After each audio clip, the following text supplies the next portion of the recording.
verse 1.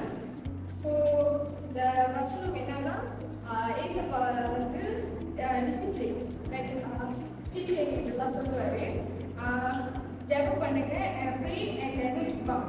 அதுதான் அதோட meaning பண்ணிட்டு. ஸோ வந்துட்டு நம்ம எல்லா விஷயத்துலையும் நம்ம வந்து ஜெபிக்கணும். அண்ட் இன்னொன்று வந்து நம்மளோட என்ன சொல்றது, அந்த never ever give up any situation. Okay, இப்போ நம்ம படிக்கிறதா சரி, வேலை இடமும் சரி, என்ன இருக்கும்போது கூட நம்ம வந்து அது வந்து எப்படி ஸ்ட்ரகிள்ஸ் வேணாலும் இருக்கலாம். ஸோ லைக் நிறைய பேர் சோதிப்பாங்க. இப்போ வேலை உள்ளவங்களுக்கு பாஸ் கூட நம்ம சோதிக்கலாம்.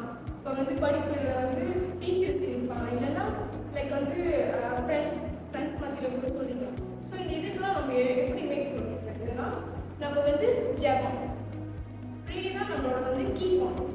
ஓகே, அது ஒரு விஷயத்தை வெளியே பண்ணுறது நம்மளை மட்டும் நம்பிட்டு ஏசுனோ நம்பி இருக்க. இப்போ நம்ம ஏதாவது ஒன்று சாதிச்சா அது நம்ம மட்டும் சாதிக்கல, ஏசுப்பா அவனோட இதில் இருந்தால் நம்ம சாதிக்கணும். எல்லா விஷயங்களும் சரி, ப்ரே பண்ணும்போது கூட நான் ஜெயிச்சிட்டேன் அப்படின்னு சொல்லி கூட ஏசப்பா நம்மளை ஜெயிக்க வச்சிருக்காரு அப்படின்னு சொல்லி ப்ரே பண்ணால் இன்னும் ஏசுப்பாங்க என்ன சொல்லி ஏசுப்பா எனக்கு நிறைய செஞ்சாரு. அதை பற்றி இன்னும் வந்து நம்ம ஸ்கூல்லையோ இல்லை வேலைக்கு போகிறோம், அங்கே வந்து ஏசுப்பா நன்மை சின்ன நன்மை செஞ்சுப்பாரு. அது மாதிரி தான் நன்மை செஞ்சுப்பாரு. சில நம்ம சின்ன நன்மை செஞ்சுக்காரு. அப்படி நம்ம இன்னும் ஆர்வம் வச்சுருக்கோம், மனது நம்ம அப்படியே வருவோம். ஆனால் அந்த மாதிரி நம்ம சின்ன நன்மை எழுதணும், நம்ம பெருசாக நினச்சி மனசுல வச்சுக்கிட்டு அன்னாலும் ஜெயிச்சுட்டு வந்து ப்ரே பண்ணி பாட்டு பாடி பயில் படிச்சு அந்த 3 காரியத்தை நாளைக்கு வந்தோம். ப்ரே பண்ணணும், பாட்டு பாடணும், பயில் படிக்கிறோம். அந்த 3 பற்றியும் நம்ம ஜெயிச்சுட்டு மட்டும் தான் பண்ணணும். அந்த மாதிரி இல்லை, வீட்லேயும் பண்ணலாம், எங்காச்சும் வெளியே போனாலும் அந்த மாதிரி ப்ரே பண்ண பாட்டு பாடலாம். Make your way to the Lord, trust in Him and He will help. என்ன சொல்லிருக்கீங்கன்னா, நம்ம வாழ்க்கை, கனவுகள், படிப்பு, வேலை மற்றும் எதிர்காலத்தில் கத்திரிக்கு மிகேஷ் பார்க்கறது நம்ம ஒப்புவிட்டு சொல்லியிருக்கு. இப்போ வந்து எல்லாமே ஏசு பார்க்கறதே வந்து முதல்ல சொல்லிட்டு, சில நேரங்கள் வந்து நம்ம எல்லா விஷயத்தையும் வந்து நம்ம வெள்ளத்தோட நம்ம ஸ்ட்ரென்த்தோட உணர்ச்சி நம்ம செய்வோம். பட் கடைசியில் வந்து நம்ம ஏசுப்பா தான் நம்ம வழிநடத்துவோம். அந்த ஒரு எல்லா விஷயத்துல நம்ம போகவே இருக்குது. என்னதான் தப்பு செஞ்சாலும் நம்ம அதை மறக்கணும், அவங்க மன்னிக்கணும். எவ்வளோதான் நம்மளுடைய சொந்த வேலை முடிஞ்சு வராங்க, ஸ்கூல் முடிஞ்சு வராங்க, ப்ரெஷரில் இருக்கும் போது அவங்க சிப்ளிங்ஸ் அப்படிதான் வந்து நோண்டுவாங்க. அப்போ வந்து லைக் ப்ரெஷர் ஆகும். அப்பயும் நம்ம அவங்கள மன்னிக்கணும். ஏன்னா நம்ம வீட்டில் இருக்கிறவங்க அவங்க தான், வேற யாரும் நம்மளுக்கு ஹெல்ப் பண்ண போகிறது இல்லை. வெளியில போகிறோம், வெளி ஆட்கள்லாம் ஈஸியாக மன்னிக்கிறோம். அவங்க வந்து ஏதாச்சும் நம்மளுக்கு தப்பு பண்ணுவாங்க, ஆனால் ஈஸியாக அவங்க மன்னிச்சிருவோம். ஆனால் வீட்டில் உள்ளவங்கள மன்னிக்க கஷ்டம்.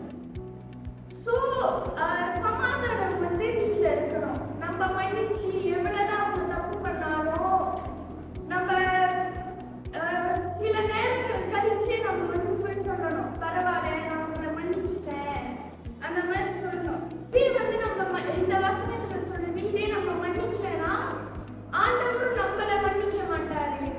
இதில் வந்து நான் அன்பை பற்றி பேச போகிறேன். நம்ம வந்து மித்தவங்க மேலே வைக்கிற அன்பு அதெல்லாம் தாண்டி நம்மளுக்கும் ஏசப்பாக்கும் உள்ள பாண்டிங்கை பற்றி பேச போகிறோம்.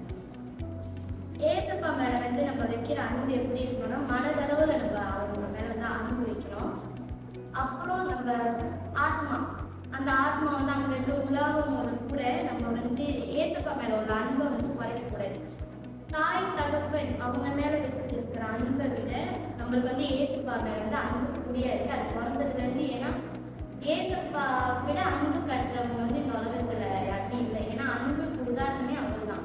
அவர் வந்து அவர் தான் இந்த அன்புனா என்னதுன்னு சொல்லி நம்மளுக்கே தெரிவிச்சு. அவர்கிட்ட நம்ம எப்படி அன்பு கட்டுறதுன்னா, நீங்கள் வந்து ஏதாச்சும் ஒரு பிரச்சனை நடந்தாலும் சரி, எதுவாக இருந்தாலும் சரி, முதல் இடத்துல ஏசப்பாவை தான் நீங்கள் என்ன I remember that God is with me. This was reminds me that keep trusting Him and move forward Him confident. He gives me peace because I know I am never alone. நம்ம என்ன decision புதுசாக எடுத்தாலுமே நம்ம பிளேன்ஸை வந்து நம்ம முதல்ல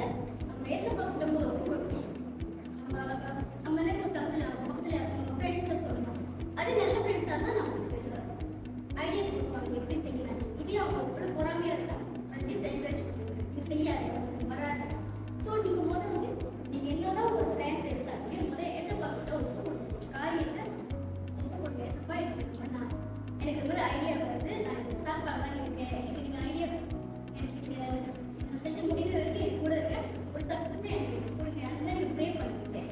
நீங்கள் அந்த காரியத்தில் என்ன மாதிரி சேலஞ்சஸ் பார்த்தாலுமே ஏசப்பா கடைசி வரைக்கும் கூடவே இருந்து உங்களுக்கு ஒரு நல்ல ரிசல்ட் கொடுக்கும். அது என்ன மாதிரி காரியங்கள் இருந்தாலும் In all your ways, submit to Him and He will make your path straight. இந்த verse நமக்கு ஒரு முக்கியமான லெசன் சொல்லுது. அது நம்ம God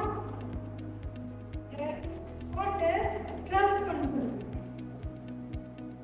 நம்ம லைஃப்ல ஸ்கூல், ஃபேமிலி, ஃப்ரெண்ட்ஸ், எக்ஸாம்ஸ் நிறைய இருக்கு. நிறைய ப்ராப்ளம்ஸ் அதோட எப்படி சொல்றதுன்னா ப்ரே பண்ணி சொல்றது. Trust in the Lord with all your heart சொல்லுது. அது நம்ம ஃபுல் ஹார்ட்டோட காட் ட்ரஸ்ட் பண்ணணும். அவர் நம்ம மேல ரொம்ப அன்பு வச்சிருக்காரு. வீட்டில் வந்து ஒற்றுமையாக இருக்கணும், சண்டை போடக்கூடாது. தங்கச்சி கூட ஒற்றுமையாக இருக்கணும். ஒன்னொன்று சாரி கேட்கணும். தேங்க்யூ.